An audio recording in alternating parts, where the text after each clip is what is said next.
السلام عليكم ورحمة الله وبركاته. أهلا وسهلا بكم معنا في فيديو جديد على قناتنا قناة موكا تشانل. في الفيديو ده إن شاء الله بإذن الله تعالى هقول لحضراتكم على اللي حصل لما لقيت مشكلة في الكاتل الخاص من شركة دريم، وإيه اللي حصل معايا في الصيانة، وإيه المميزات والعيوب والحاجات اللي قابلتني لحد ما صينت الكاتل ده، عشان أقول لكم بشكل أوضح عملية الشراء كان فيها مشكلة، وأقول لحضراتكم كل التفاصيل.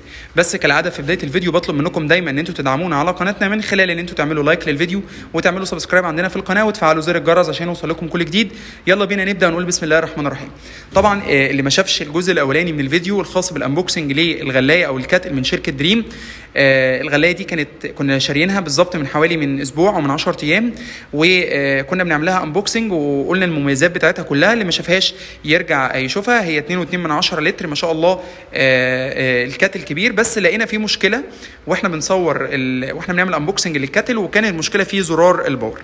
للاسف الشديد في شركات كتير جدا في مصر بتبيع الاجهزه، وطبعا شركه رنين من اكبر الشركات اللي بتبيع الاجهزه بصراحه باسعار كويسه جدا، وبيعملوا عروض جميله، واحنا اشترينا عندهم اجهزه كتيره جدا. وفي كل جهاز بنشتريه من اي شركه بعرف حضراتكم وبقول لكم ان احنا اشترينا ده من شركه كذا او من شركه كذا. لكن للاسف الشديد اللي مش كويس خالص هم خدمه ما بعد البيع. يعني شركه رنين بصراحه من الشركات المتعبه جدا جدا جدا في خدمه ما بعد البيع. وطبعا الحاجه كويسه لما بنلاقيها بنقولها، والحاجه الوحشه كمان لازم نعرضها لحضراتكم علشان خاطر الناس ما تتخضش من المعامله بعد كده.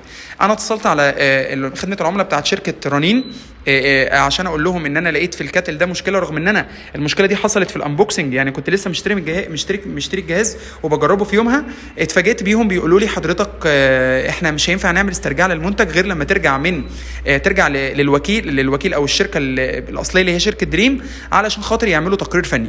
يا فندم تقرير فني خاص بايه؟ تقرير فني دوت المفروض ان انا ليا حسب قانون حمايه المستهلك 14 يوم ارجع فيهم المنتج لو لا قدر الله فيه عيب صناعه. وكان واضح جدا ان في عيب صناعه في الزرار بتاع الفتح والفصل بتاع الكاتل. طب ايه الحل؟ اتواصل مع شركه دريم. طبعا الموضوع كان صعب جدا في التواصل مع شركه دريم، لان انا بتحط على الويتنج ليست كتير جدا بالنص ساعه وبالساعه. فالناس اللي مش عندها فاتوره تليفون على الموبايل بتاعها وبتشحن بالكروت تقريبا مش هيلحقوا يوصلوا لخدمه العملاء. اتصلت بخدمه العملاء، واحد عايز 1 2 3، ادوني الفروع بتاعتهم، وبدات ان انا اتوجه للفرع بتاع الصيانه اللي موجود في جسر السويس. ورحت هناك. بصراحه الناس اللي كانوا هناك ناس محترمين، قابلوني وقالوا لي ازاي حضرتك شركه رنين ما ترجعلكش الكاتل دوت، او ما تدركش واحد جديد، خصوصا ان انت لسه شاريه جديد. الكلام ده كان بعد الفيديو بيوم بالظبط او بيومين، يعني عم عرفت الفرع ورحت لهم. المهم قالوا لي طيب بص، احنا هنقول لك على حاجه، لو عايز تقرير نقدر نعمل لك تقرير. بس شركه رنين قالوا لي ايه بقى؟ قالوا لي ان انا لما هيتعمل لي التقرير ده وارجعه رنين مش هتبدل لي المنتج، لا رنين هتاخد المنتج وتنزل لي فلوسه، وبعد كده ابقى اشتريه بعدين. طبعا احنا عارفين ان كل يوم الاسعار بتزيد بشكل كبير جدا، فطبعا الكاتل ده لما يرجع بالتقرير للشركه وبعد كده الشركه ترجع، شركه رنين اقصد، ترجع تنزل الفلوس في الحساب، ده هياخد وقت طويل جدا، وبالتالي هكون خسرت القيمه بتاعه الجهاز، ولو حبيت اشتريه هيكون ممكن يكون سعره غالي يعني. فللاسف تعبت جدا جدا مع شركه رنين، ودي بصراحه حاجه سيئه جدا.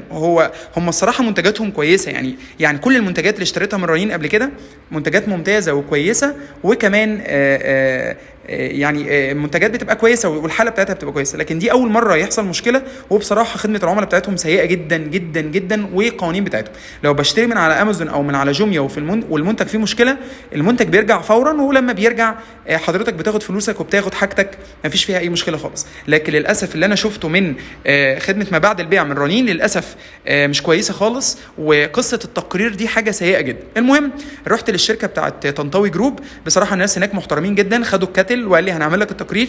وهو بيكشف على الكاتل كده لقى ان الزرار بتاع الباور ده فيه مشكله، او الزرار ده بايظ. فقال لي طب انا هقول لحضرتك على حاجه، ليه حضرتك نعمل تقرير وكذا وبتاع، ده الموضوع بسيط جدا جدا، والزرار انا هغيره لحضرتك دلوقتي حالا، لان حضرتك لسه جوه ال 14 يوم. بصراحه الباشمهندس اللي كان هناك راجل محترم يعني.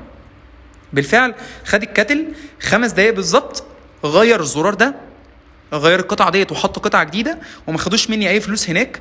وقالوا لي ان احنا هنعمله لحضرتك بشكل مجاني، ومفيش اي مشكله خالص. بص حضرتك الكاتل اشتغل.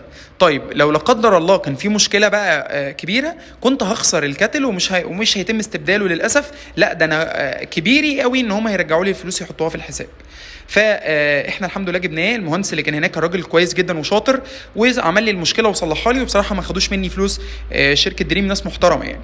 فحبيت ان انا اقول لحضراتكم التجربه اللي حصلت، وفي نفس الوقت كمان نجرب بقى الكاتل دلوقتي مع بعض ونشوف المشكله اتحلت ولا لا.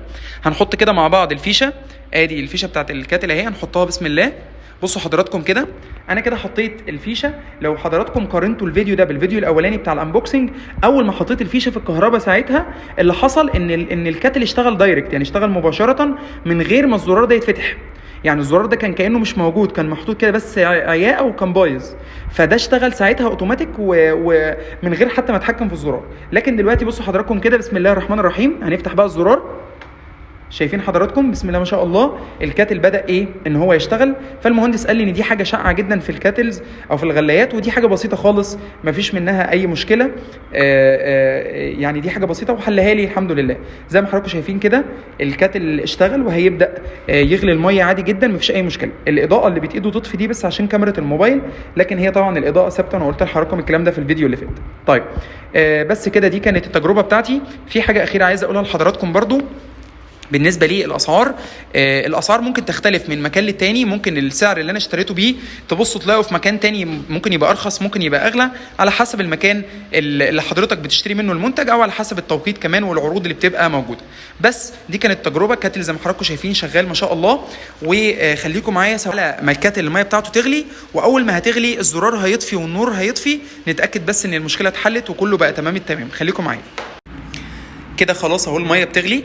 بصوا حضراتكم كده، اول ما الميه هتغلي جامد، فهتبدا ان هي ترفع السنسور، والزرار ده هيطفي والنور ده هيطفي. خلوا حضراتكم تابعين كده معايا. بصوا حضراتكم الحمد لله كده اطمنا 100% ان الكاتل الحمد لله شغال، الكاتل فصل والمشكله الحمد لله والشكر لله اتحلت. بس كده بوري لحضراتكم يعني التجربه اللي حصلت. وكالعاده في نهايه الفيديو بطلب من حضراتكم دايما ان انتوا تدعمونا على قناتنا من خلال ان انتوا تعملوا لايك للفيديو، وتعملوا سبسكرايب عندنا في القناه، وتفعلوا زر الجرس عشان يوصل لكم كل الفيديوهات الجديده. اشوفكم ان شاء الله في فيديو جديد، والسلام عليكم ورحمه الله وبركاته.